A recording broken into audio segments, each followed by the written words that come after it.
I just feel like if I sit on the couch, my life will pass me by. And I don't want that for me. Hey there, my handsome and pretty little Cobras.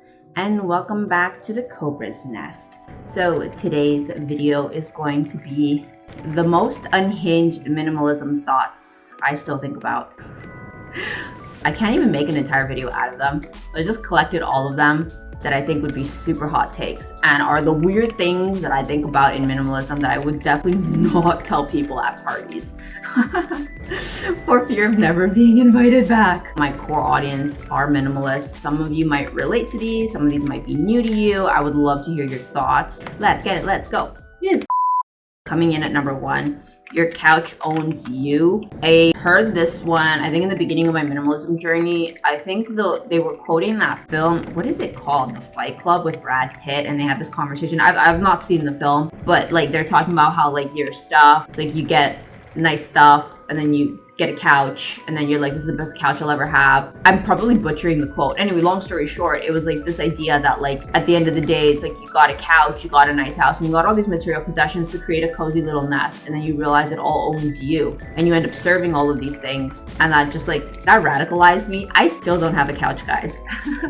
Like I live in a house, I don't have a couch. Does it make me a weirdo when like family and friends come over? Yeah, it makes me like super weird. Of course, people still comment on it, but like that comment was just so unhinged. It just like really scarred me. I was like, if I get a couch, like I'm cooked, guys. Like I can't have a couch. Did I trauma bond off that comment? Yeah, probably. If you've ever heard this quote, is this something that's also part of your minimalism?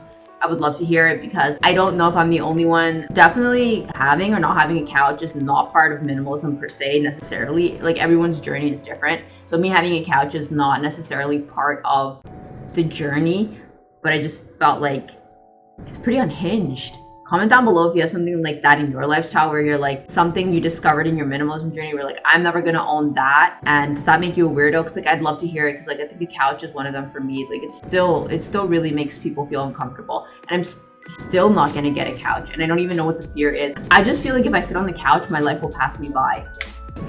And I don't want that for me. Okay, so coming in at number 2, another unhinged minimalism idea I still have that like puts me in a state of mind where like I put clothes back on the hanger is this idea that like all this stuff was once money and time. Among one of the first minimalism concepts that I came across was this idea that like your material possessions at some point in time, like that cost you money. Like unless you inherited it, for the most part, if you bought it, that cost you money, and you probably had to go out and trade your time for money like at your job. You had to go to your job to get paid, to then take the money and then buy stuff. It just completely radicalized the way I look at material possessions. I don't look at material possessions as like themselves in an entity. I always think about like, how much does this cost and how much of my time did that cost me? And it's just like in the realm of toxic, if I'm not even gonna lie. I definitely feel like I'm definitely in a different position. I think I could definitely buy like a lot more things. And I don't, because I'm just like, that cost me X amount of hours. I don't want to trade that in. Like I don't want to. I don't. It's just not worth it. And so I think maybe the reason that I've still been a minimalist as long as I have is because that's kind of like a core philosophy. I think about like literally the other weekend, like I had this conversation with Will. Will was like, yeah, think about how many hours. That's going to cost you 4 hours. I was like, yeah, 4 hours is a long time. I don't think this item is worth it. So yeah, I definitely do think that that's something that's pretty unhinged. I don't think most people who are not minimalists think like that. So yeah, comment down below if that's something that you can relate to, because it can't just be me. I feel like this is a very core minimalism philosophy. Okay, so the third unhinged thing or concept I think about. This one I actually debated a long time if I wanted to say this on my channel. I feel like it's super radical, borderline insane, but I felt like that's actually what's made this list, what gave me the idea for this video. And it's very, very depressing, but I'm gonna say it anyway. Capitalism is modern day slavery. I know, it's like wild. It's like super left field.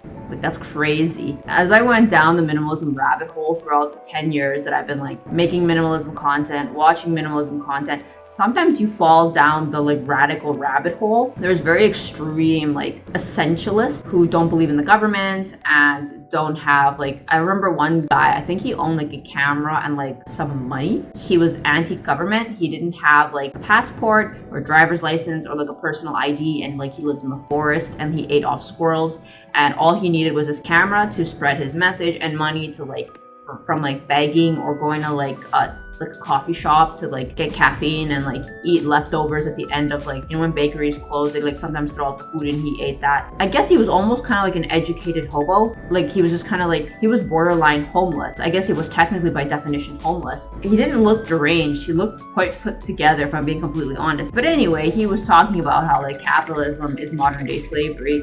And I just remember thinking, that's pretty unhinged.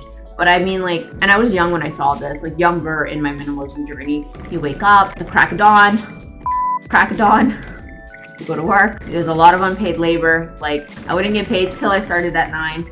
And I stopped getting paid at 4, but work didn't finish till like 11 at night. I was literally doing 2 jobs worth of like unpaid labor.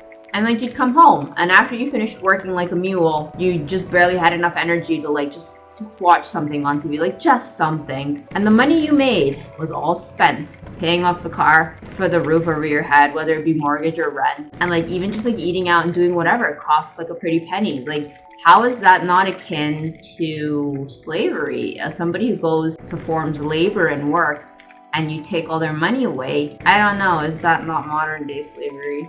Super unhinged. I know, super unhinged. That's something I still think about. It's kind of like the whole idea of like the Matrix. It's kind of like when you see it, you can't unsee it. I haven't been able to unsee it, and I think that's one of the reasons why I'm still a minimalist. Yeah, maybe that's kind of like trauma, but like I just felt like if I kept participating in capitalism, I'm really not going to escape the rat race. So like when I go to the mall, I just see this as like one giant cage, or like this is where the rats come to stay like coked up. That one is definitely, I think, probably the most unhinged minimalism thought that I still think about to this day. All right, coming in at number 4, yeah, the depressing 9-to-5 grind. I have done the depressing 9-to-5 grind. I've done actually even worse than that. I had a job while going to med school.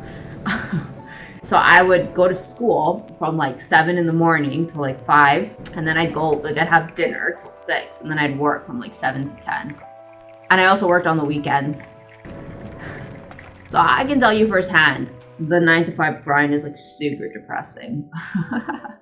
And I think that's probably why I'm still a minimalist, just because I was like, if I can figure out a way to just like run my own business, and if I save everything that I make, or as close to as humanly possible, I can afford myself the luxury of never going back to a job, because I think I really didn't like having a 9-to-5. I had that feeling long before COVID. I've been a minimalist since 2014.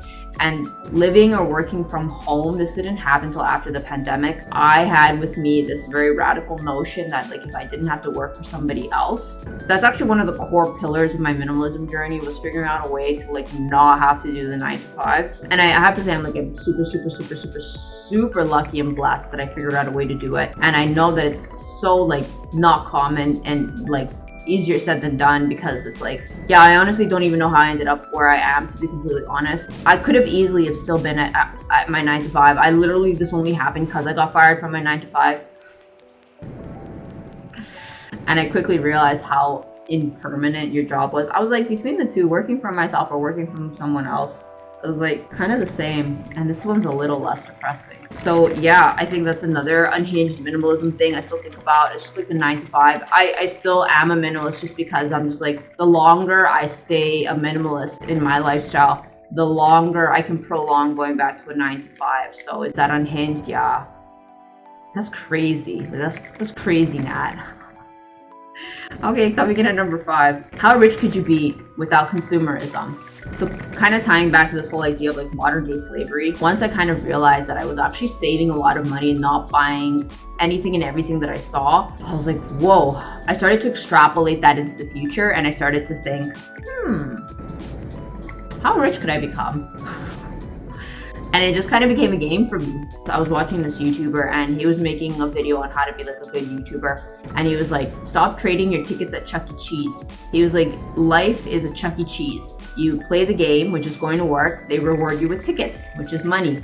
But then you go and you cash out your tickets for the stuffed toys, which is no different from you going to the mall and cashing out your tickets for like stuff or toys. And he's like, you could become richer if you could just walk out of the Chuck E. Cheese and just keep your damn tickets. Obviously, it's a more abstract metaphor, but yeah, I think the framework is a great framework, because yeah, I think a lot of us, maybe people who are not quite as minimalistic, that is kind of the framework, isn't it? Like, you get paid money, and then you go and you spend all your money. And so you're just constantly on this hamster wheel of like, you just never do anything differently, because it's kind of like, well, I mean, in an ideal world, you spend it on nice things. In a not ideal world, the hamster wheel involves your rent, your car, your mortgage, your utility bills. Super depressing, no? And so you just become kind of like a slave. You went to work and kept none of your money. So it's like, but yeah, that's why I really do think that's pretty unhinged. I don't think most people think about that. I think most people, like, could you imagine saying these things at a dinner party? That's wild.